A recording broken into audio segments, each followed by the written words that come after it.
Ouais, ouais, c'est ça Instagram. Informez vos followers, ouais. Informez-les bien. Bonjour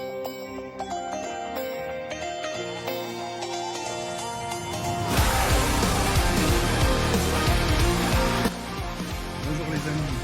Bonjour, je voudrais m'adresser à tous les débilos. Il y en a, hein. La créatine c'est un stéroïde, je leur chie à l'arrêt, je leur pisse dessus. Putain merde, la créatine dans les steaks. Envers mon body pas de gros lard. Parce que nous vivons dans un monde castré. Moi, je parle viril, monsieur. Naturel? Oui, Oui, naturel. Mais si t'as des questions, déjà, n'hésite pas. N'hésite pas, avant que je commence un petit peu à, on va dire, à driver quelques bêtises, tu vois. Si t'as des questions, mais n'importe, tu vois, genre, même un peu, même sur le coaching en général ou n'importe, tu vois, n'hésite surtout pas, surtout pas. Même sur le setup qui, en fin de compte, est exceptionnel quand même. On peut le dire, on peut le dire. Non, mais c'est vrai, c'est vrai. Ouais, on est à l'aise, quoi, on est à l'aise. Ouais.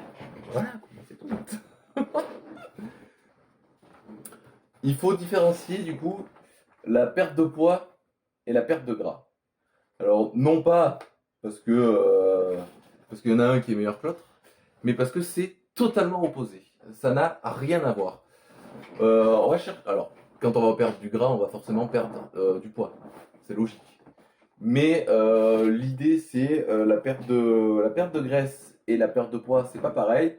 Parce que dans la perte de poids, tu vas aussi mettre le muscle dedans. Donc si tu perds du muscle, tu perds du poids aussi. Et en vrai, pour des personnes lambda, comme nous, comme beaucoup, ça sert à rien de perdre du muscle. Voilà. Voilà. Donc l'idée c'est de plus cibler la perte de gras que que la perte de muscle. Voilà. Donc l'idée pour tout ça, c'est de quand même faire pas mal de renforcement musculaire. Alors pas forcément de là à devenir un bodybuilder, hein, on est d'accord, mais pour qu'il y ait une stimulation musculaire, pour que justement ces muscles-là ne fondent pas, et que une fois qu'ils restent en place, du coup, ça perd du gras plus facilement. C'est logique. C'est logique, c'est logique. Alors le mieux après, alors on entend beaucoup aussi que le cardio c'est fabuleux et tout ça, non. Le cardio c'est un peu de la merde. On va pas se mentir, hein, on va pas se mentir. Faire du cardio pour perdre du gras, hein, j'entends, c'est un peu de la merde. C'est pas ouf, ouf quoi. Parce qu'en fait quand tu fais du cardio, comme son nom l'indique, c'est pour bosser le cœur. Voilà. Donc, du coup, en fait, quand tu bosses le cœur, quand tu fais du cardio, tu vas du coup développer tes aptitudes cardiaques plutôt que la perte de gras et tout ça. Voilà. En fait, tu peux avoir un très bon cardio et être obèse. Alors, c'est plutôt rare, c'est plutôt rare, mais il y en a quelques-uns, tu vois, qui ont fait du sport très longtemps et qui sont devenus obèses en l'espace de, allez, 1 an et demi, 2 ans. Et du coup, ils ont toujours un bon cœur, tu vois, parce que les aptitudes cardiaques, ça se perd pas aussi facilement. Alors, je vais pas donner de nom, je vais pas donner de nom, mais bon, j'ai quelques idées déjà, j'ai quelques idées. Pas donner de nom. Non, mais donc voilà. Et en fait, quand tu vas faire du cardio, si par exemple faire du footing, bon, à part si t'aimes ça, tu vois, mais si faire du footing, ça t'apporte rien dans ton sport et que tu veux perdre du poids, c'est pas le chemin le plus rapide et on va dire le plus fiable, celui qui va te tenir le plus longtemps, tu vois. Parce que en fait, tu peux très bien perdre du poids rapidement en faisant ce genre d'exercice, en faisant du cardio, tu vas pouvoir perdre du poids rapidement. Par contre, en fait, si pour X raison, admettons, tu te blesses ou tu as la flemme, parce que ça existe aussi, hein, si tu te blesses ou tu as la flemme et que tu arrêtes de faire ton footing, tu vas reprendre du poids. Parce qu'il y a aussi une question d'habitude alimentaire et tout ça. Et oui, et oui, et oui. Cardio, non. Enfin, cardio pur, pas forcément. L'idée, en fait, ça va être de travailler dans des plages cardiaques. Donc, je vais dire des chiffres au pif, hein, parce que ça va correspondre à plus ou moins de personnes, hein. Mais l'idée, en fait, ça va être de bosser dans des plages cardiaques assez hautes. Et du coup, par exemple, pour moi, si je veux perdre du poids, il faudrait que je sois autour de 170 battements par minute constant. Ça fait beaucoup. ça fait beaucoup, mais bon, j'ai un cœur de sportif et tout ça, donc voilà, 170 pour moi, je suis dans le rouge. Tu vois, il faut se mettre dans le rouge au niveau cardiaque. C'est pour ça. Alors, il y a des moyens très simples de se rendre compte à peu près où on se situe. C'est si quelqu'un te parle pendant ton effort et que tu arrives à lui répondre, c'est que c'est pas assez. Voilà, déjà. Quand tu commences à faire des oui, oui, là, c'est qu'on commence à s'approcher. Et quand tu es complètement carbo, quand tu es vraiment dans la bonne zone, normalement, tu fais. Voilà, tu parles plus, tu fais des signes de tête, mais tu arrives quand même à dérouler, tu vois. Après si tu n'arrives plus à dérouler et que tu es au-dessus, bon, mais forcément, après, ça sert entre guillemets plus à rien parce que tu vas pas pouvoir le tenir longtemps, en fait. Enfin, longtemps. Une plage intéressante, quoi. Parce que bon, forcément, quand tu commences à être à 170 battements par minute, si tu veux, longtemps, si tu tiens 1 heure, bon, y a moyen aussi que ça soit un peu désagréable. Oui. Donc voilà. Donc l'idée, en fait, ça va être, ça va être plutôt de privilégier le renforcement musculaire pour avoir une base musculaire pour consommer plus de calories. C'est logique, tu vois. Et ensuite, de là, ce qui va nous servir un petit peu de repère, ça va être d'augmenter soit les charges, de diminuer les temps de repos. Donc en fait, on va augmenter l'intensité au niveau des exercices, comme ça. Et pas en fait en rallongeant de plus en plus. Par exemple, le cardio, tu vois, il y a des gens qui vont faire 5 minutes de cardio, puis la fois d'après, ils vont faire 10, puis 15, puis 20, puis 25. Non, ça sert à rien. Ce qu'il faut, c'est qu'il y ait une intensité assez haute d'entrée et de réussir à la tenir haute et de faire des petites pauses entre temps pour essayer du coup de. C'est plus intéressant, quoi. C'est plus intéressant. Après, en vrai, le meilleur moyen de perdre de la masse grasse, du coup, c'est de faire de la viande. Eh ben oui. Oui, oui. Pourquoi? Parce qu'en fait, il y a une question de déficit calorique qui rentre en jeu. Et le déficit calorique, c'est un peu comme une balance. Voilà.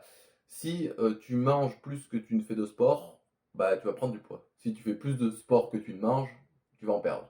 Voilà, c'est aussi bête que ça. Alors, comment on fait? Soit on garde notre alimentation habituelle et on fait beaucoup plus de sport que d'habitude, ce qui fait que ça, c'est assez cool parce que tu arrives à perdre du poids, mais sans te priver. Et moi, j'ai remarqué que sur le long terme, en fait, ça, c'est plus viable que la deuxième option qui est que bah, du coup bah, tu fais un peu de sport, voire pas du tout, et tu te restreins au niveau de l'alimentation. Et ça en fait c'est pas viable parce que bah, les gens se restreignent et au bout d'un moment bah, tu pètes des plombs parce que bah, t'en as marre de bouffer de la salade tous les repas. Et puis quand tu vas au resto avec les gens, eh ben, tu t'en veux, et ci et là. Tandis qu'en fait quand tu te restreins pas et que bah, tu fais juste du sport pour dépenser des calories et justement pour pouvoir te faire plaisir à côté, c'est ce qui est le plus important, je pense. Ben en vrai, tu peux tenir des années, tu vois. Alors, ça va moins vite, forcément. Parce que si tu bouffes de la salade pendant 6 mois, évidemment que tu vas perdre du poids, tu vois. C'est logique. Mais, si tu manges normalement et que tu fais beaucoup de sport, tu vas peut-être tenir des années, tu vois. Et au final, si tu tiens des années, bah, au bout d'un moment, tu auras assez de masse musculaire et tout pour que ben, si pendant 2 3 semaines tu fais rien, tu pars en vacances à l'autre bout de la terre, t'as pas de salle de sport, t'as la flemme, tu vois, genre t'as vraiment pas envie de faire du sport, bah, tu fais pas de sport. Et quand tu vas rattaquer, bah, tu vas être bien, tu vois, tu vas te sentir bien. Tandis que si tu fais que des trucs où tu te restreins au niveau de l'alimentation et que après tu pars en vacances et que du coup pendant les vacances tu dégoupilles, tu vois, tu fais n'importe quoi. Et bien après, pour revenir au train-train de bouffer de la salade encore pendant 6 mois, ça va être compliqué, ça va être compliqué. Donc voilà, voilà. Ah ben non du coup. Oui et non. Alors on va pouvoir cibler une paire de gras sur des athlètes, sur des mecs qui vont faire des scènes de bodybuilding et tout ça. Là oui, tu vas pouvoir aller chercher quelques millimètres de gras, tu vois, pour vraiment avoir une ligne exceptionnelle, vraiment la peau très fine et tout, avec des séries très longues et tout. Donc là, oui, il y a moyen. Par contre, quand tu es, on va dire, en surpoids un peu avancé, voire en surpoids, où tu as un peu de gras sur le ventre et tout, faire des abdos, ça ne servira à rien. Voilà, parce que les abdos, c'est très tendineux, ça consomme pas beaucoup de calories, et du coup, il va en falloir vraiment beaucoup. D'ailleurs, c'est pour ça que, bah, en fait, tu vois, et puis en plus, faire des abdos, quand tu as du ventre, c'est gênant.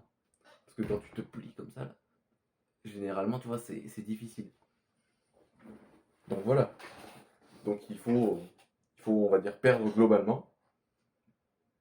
Et une fois qu'on a on va dire un physique à peu près sec, si on veut perdre encore, là, on va pouvoir essayer d'isoler un petit peu.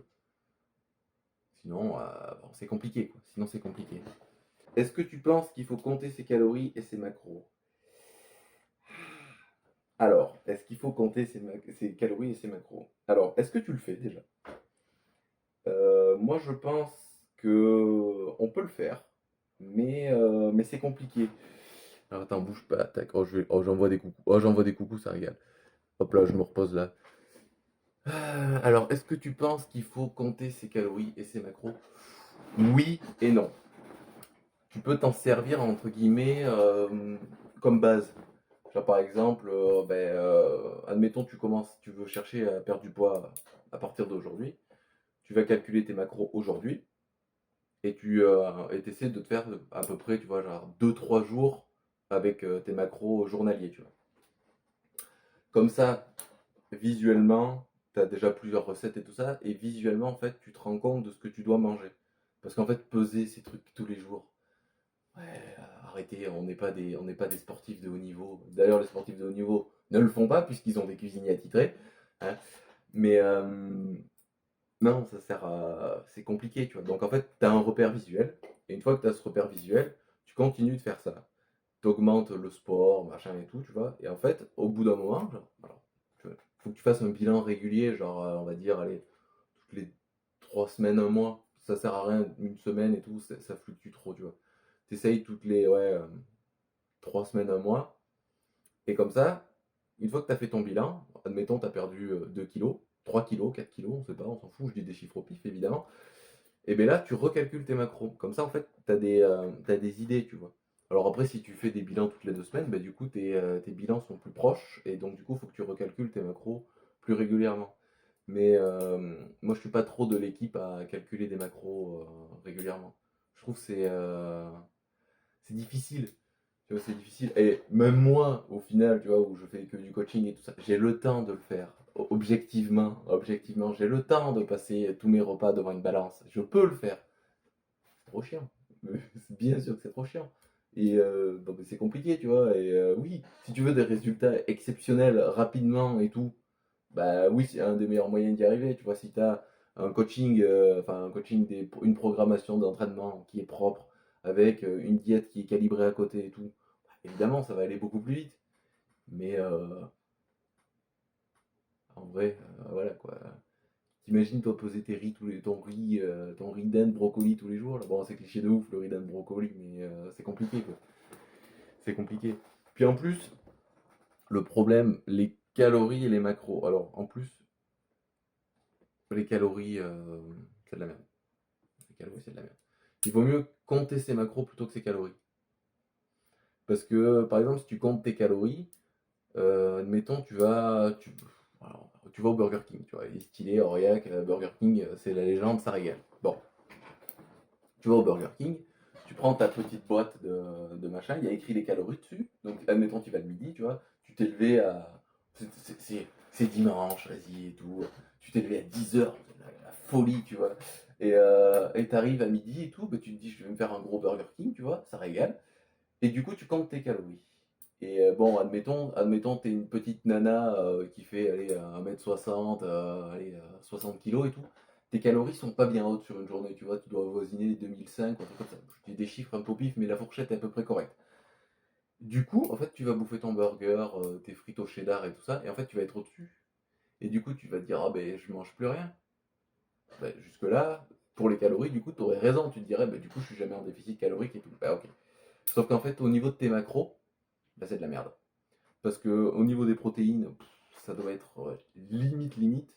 Au niveau des glucides, par contre, t'as explosé le truc. Et au niveau des lipides, c'est gras le Burger King, mais en fait, t'as pas les bons gras, tu vois, les oméga 3 et tout ça, ils y sont pas. Donc en fait, limite, t'aurais même plus besoin de te complémenter en bouffant ça qu'en bouffant d'autres trucs. Et oui. En fait, j'ai trop de lag au niveau des questions, c'est horrible. Ah oui, c'est contraignant. Oui, voilà, donc c'est ultra contraignant. Oui. Donc en fait, moi, moi, je suis d'avis de dire si t'as pas d'objectifs sportifs de haut niveau, ça sert à rien de se faire autant chier. Le but, en fait, moi je suis là pour aiguiller les gens sur un truc sain. Et en fait, bah, peser sa bouffe tous les jours, c'est pas sain non plus. Au niveau mental, c'est pas sain, tu pètes vite les plombs, tu vois. Surtout si t'es pas habitué de faire ça et tout, c'est ultra chiant, quoi. Pour le coach, ça va. Ben oui, on a dit ça va, ça va. Y a-t-il intérêt à pratiquer du cardio à jeun? Oh là là. Pourquoi? Pourquoi tant de haine? Pourquoi? Pratiquer du cardio à jeun, moi je suis pas pour. Je suis pas pour. Parce que pour moi, déjà le cardio, comme je disais tout à l'heure, avant que tu n'arrives, pratiquer le cardio à jeun, pour moi, c'est un peu de la merde. Hop, je me remets là. Pratiquer le cardio à jeun, c'est nul, parce qu'en fait, ça dépend déjà à l'heure à laquelle tu as mangé la veille. Parce qu'admettons, tu as fini ton repas à 20h, tu vas faire ton cardio à jeun à 7h30, 8. Voilà, parce que je vais dire des conneries, alors faut que je regarde une horloge, parce que là, sinon je vais dire des dingueries. On a dit 20h, ouais, donc tu manges à 20h et tu fais ton cardio à 7, donc ça fait 7 et 4, 11, donc tu as 11 heures de jeûne dans les pattes. D'accord. Explique-moi comment tu peux être performant sur quelque chose en ayant fait 8 heures de jeûne. Moi, pour moi, c'est impossible. Il y a des gars qui viennent, ils sont à jeun, euh, ils font 10 minutes de séance, ils vomissent, ils sont pas bien, et ils vomissent pas, tu vois. Ils lâchent juste de la vie, ils sont là, il y a rien qui sort, tu vois. Ils sont en PLS, les pauvres. Et vous arrivez à me faire croire que vous pouvez faire votre cardio à jeun. Non, c'est pas vrai, c'est pas vrai. Si c'est pour faire du cardio et marcher sur un tapis, oh, oh, c'est beau, oh, ça sert à rien. Il ne sert à rien. Ça sert à rien. Ça fait les 10 000 pas de la journée, mais c'est nul, c'est zéro, c'est zéro. Quitte à faire du sport, autant le faire comme il faut, avec un petit peu d'intensité, histoire que tu vois, genre t'attaques, si limite pas faire le cardio à jeun, et attaquer vraiment, tu vois, faire une vraie séance, tu vois, au choix. Si après tu veux faire du cardio à jeun parce que tu kiffes ça, bah tu le fais, tu vois, pas venir, tu fais du cardio à jeun, c'est toujours mieux que rien faire. Mais le problème, c'est qu'en fait, l'intensité du cardio à jeun va être ultra basse.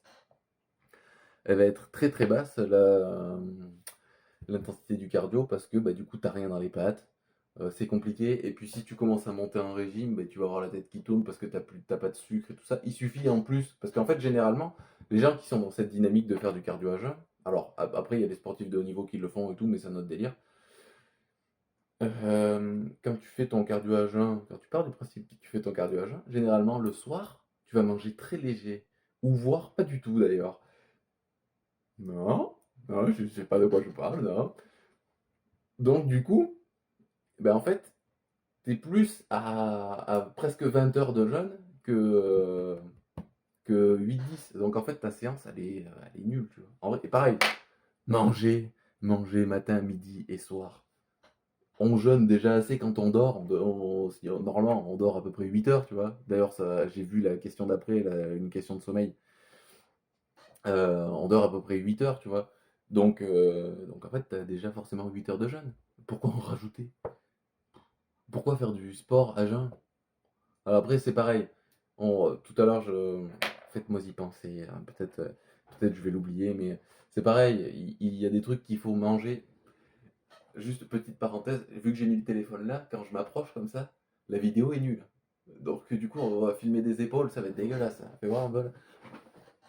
Ah ouais, ça va être catastrophique. Ça va être terrible. Bon bref. Oui, il y a des trucs du coup qu'on mange avant des séances de sport qui sont nuls. Genre des fibres et tout, c'est de la merde. Il faut pas manger des fibres avant une séance de sport. Parce que ton estomac,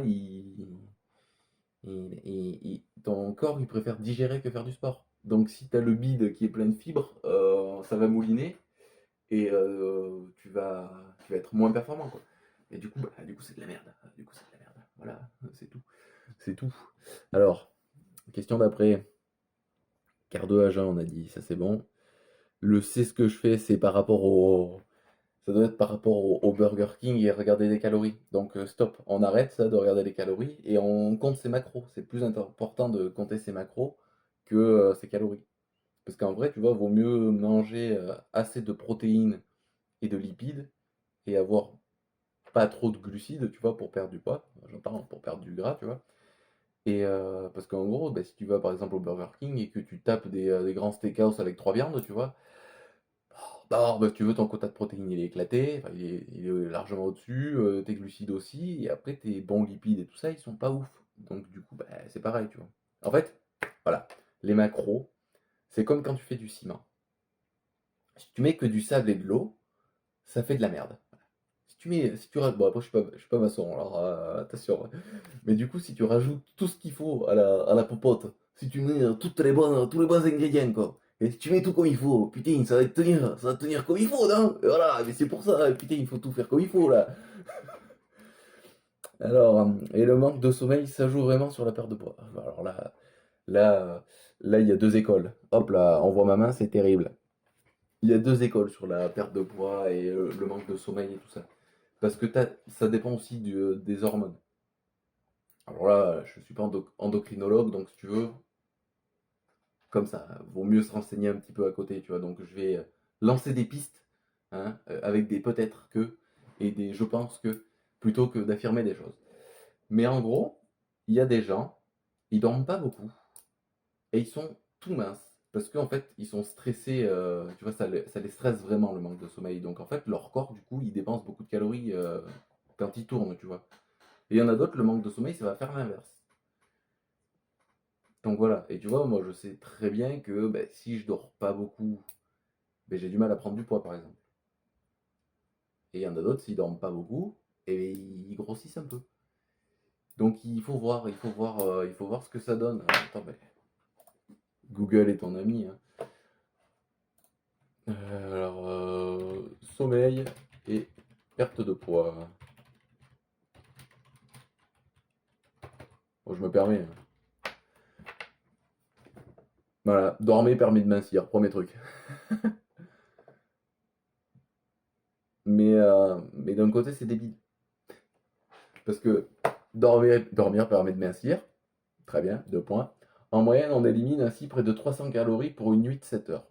D'accord, c'est très bien. Sauf qu'en fait, si tu restes éveillé 1 heure, par exemple, eh tu fais 1 heure de cardio, enfin tu manges, tu vois, et tu vas faire 1 heure de cardio, mais tu as dépensé plus de 300 calories normalement.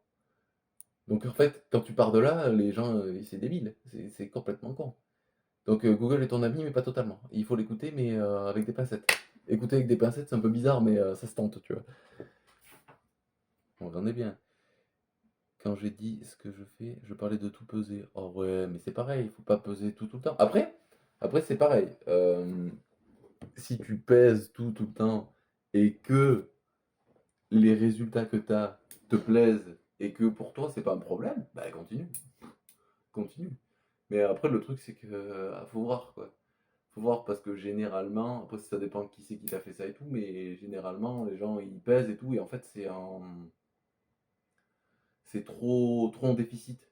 Donc au final, comment dire, tu perds pas de, enfin, tu perds du poids, tu vois, tu perds du gras et tout, mais tu perds aussi de la viande et tout. Donc en fait, tu perds aussi un petit peu ce tonus musculaire, ce galbe, machin et tout. Et bah du coup, c'est un peu dommage, tu vois. Tandis que en fait, si tu arrives à manger juste les calories qu'il te faut, c'est un peu plus long, mais au final, après, une fois que tu prends un meilleur galbe et tout, et c'est plus joli, et puis pour toi c'est plus agréable, parce que du coup, bah, tu sais, t'as pas ce côté de, oh, ben, oh, j'ai perdu du poids, mais je suis peut-être encore un peu flasque par endroit et tout, tu vois.